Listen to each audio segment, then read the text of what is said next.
Wow, look at the beautiful crowd. Look at all the lovely ladies. Don't the ladies look lovely? Give them a big hand. And look at all the guys. They look so useful. You know, I walked in and somebody said, "Sir, could you give us 2 drinks?"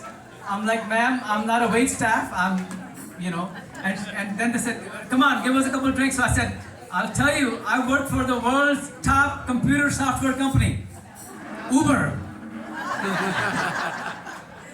So, I found out a secret to looking young and feeling young without Botox or any surgery. Do you guys want to know? How many people want to know the secret to looking young without surgery or Botox? Give them a big hand. All right. Well, if you want to look and feel young, hang out at the senior center. Yeah, hang out with money. No, then you look old because money's so young. You want to hang out with people who look older than you. All right, so I'm going to take you guys back to the 70s and 80s when we first came to America. When we first came to America, there were hardly any Indians. We used to get excited every time we saw somebody who looked like us. We would run after them, give them a big hug. Sunao ji kita? No comprende mucho loco.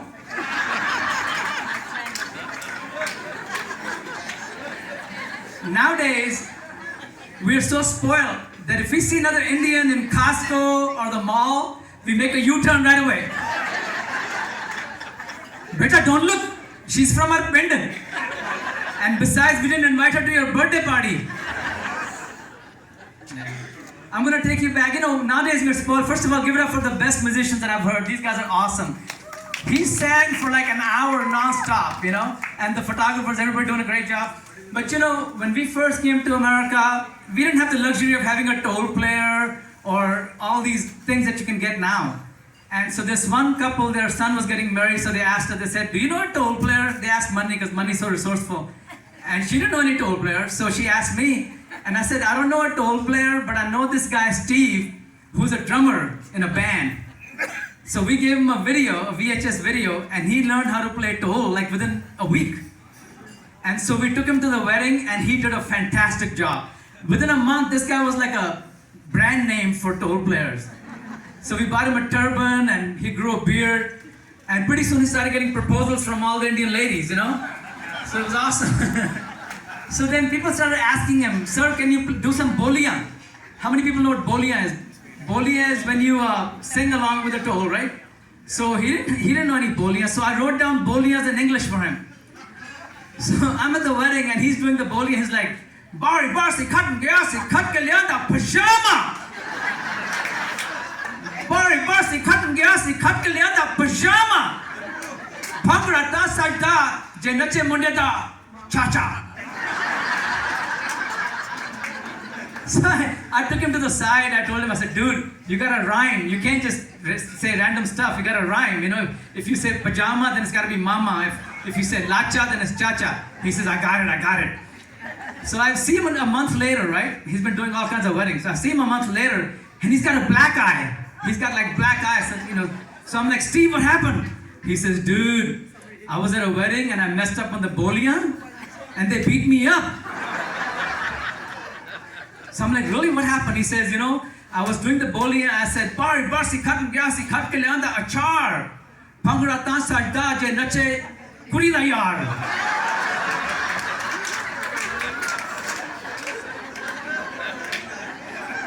So I said, "I'm really sorry that it happened to you, He says, "Oh, no. I lucked out. You should have seen the 2 guys who started dancing. They killed them on the spot."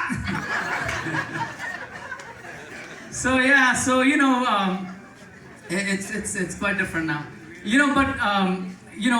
Our kids nowadays are doing so well. In fact, for the last 10 years, every time the spelling bee contest winners are Indian kids, right?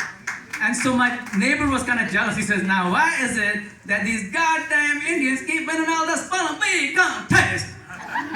I'm like, "Dude, you would win the spelling bee contest too if your name was Subramanyam Srinivasan Venkateshwaram." But as an Indian, I grew up in Punjab, so we have our own way of spelling things. I remember when I first came to America, the immigration guy stopped me. He says, "What's your name?" "Satinder." "Spell it for me." S as in Satsrikal, A as in Anda, T as in tomato, I as in Indira Gandhi, N as in Nikamma, D as in Dangar. He's like, young man, you keep that up and I'll give you a free one-way ticket to Amritsar. So, I was doing a show for Diwali. I was doing a Diwali show, and I asked the kids, I said, what's the significance of Diwali? And so somebody said, oh, it's the festival of lights. Somebody said it's the festival of sweets.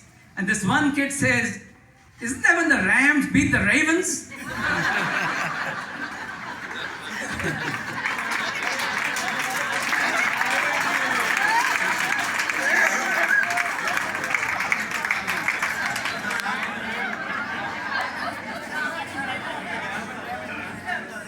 But one thing I'm proud, you think we have a lot of Indians in USA?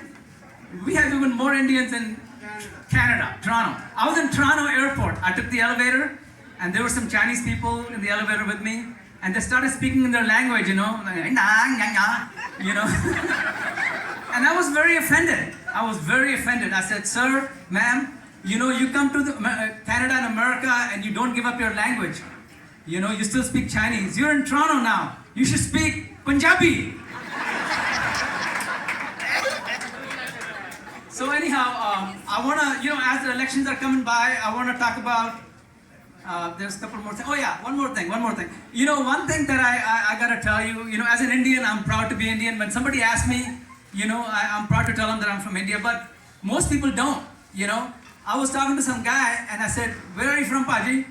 He says, I am from Irvine. I said, no, where are you from originally? I am from Ohio. He didn't want to tell me that he was from India. When people ask me where I'm from, I tell them proudly, I'm from the United States of India. India has states and they're more united than America. So why can't we tell everybody that we are from United States of India? So from now on, if anybody says, where are you from? Tell them proudly that you're from United States of India. All right, so, as the elections are coming, we want to use a lot of political correctness. It's very important that we use political correctness. So nowadays, if you want to refer to somebody as a crook, you can't tell them that they're a crook. We have a very special political correctness, lesson that we need to learn. So if somebody's a crook, like our politicians, you can't say that they're crooks. You say they're morally or ethically challenged. And you can't call somebody an immigrant. Nowadays, you have to call them newcomer. Also, if somebody's bald, you can't say they're bald. They're follically independent.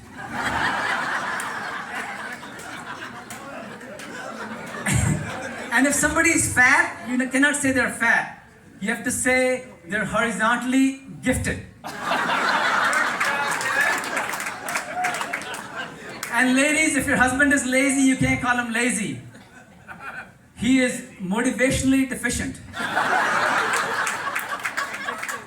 And if someone is old, you can't say they're old. They're chronologically gifted. All right, folks, that's my time. Thank you very much. You guys have been a wonderful audience. And give it up for my lovely sister.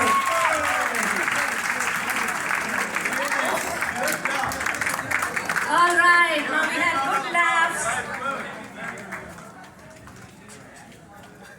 Money, you have a gifted family.